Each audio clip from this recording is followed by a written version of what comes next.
বিস্তারিত জানাতে জাহাঙ্গীরনগর ক্যাম্পাস থেকে যুক্ত হচ্ছেন সহকর্মী দেওয়ান ইমন। ইমন, জাকসু নির্বাচনে ফলাফল আসতে আর কত সময় লাগতে পারে? নির্বাচন কমিশন যেটি জানিয়েছে যে যেই কেন্দ্রের ফলাফলগুলো তাদের কাছে রয়েছে সেটির মধ্যে থেকে হল সংসদের গণনাগুলো কিন্তু ইতিমধ্যে শেষ হয়েছে এবং কেন্দ্রীয় সংসদের ফলগুলো যেই ভোটগুলো হয়েছে সেগুলো কিন্তু গণনার কাজ চলছে। তারা বলেছিলেন যে আগামী 2 ঘন্টার মধ্যে সেটি শেষ করে রাত 12টার মধ্যে একটি ফলাফল ঘোষণা রেখে সিদ্ধান্ত যাবে। তবে এখনো পর্যন্ত কিন্তু দেখতে পাচ্ছি যে সেটি হয়তো সম্ভব হবে না, যেহেতু এখন যেহেতু রাত 11টা অতিবাহিত হয়ে যাচ্ছে, তাই বলা চলবে যে লোকবল বাড়ানোর পরেও কিন্তু এখনো মনে হয় না যে 12টার মধ্যে কোনো ধরনের সিদ্ধান্তে নির্বাচন কমিশন যেতে পারবে।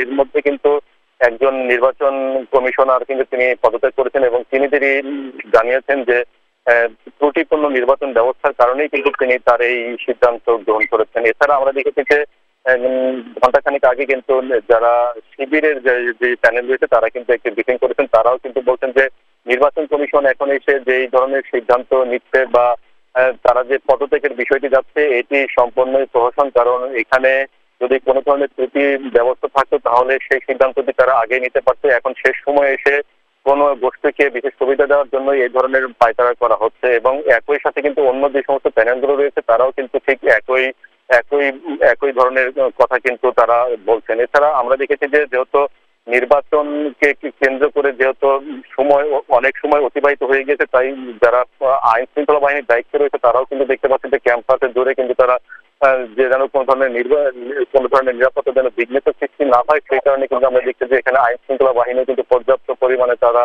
কিন্তু তাদের নিরাপত্তার বলয় তৈরি করেছে।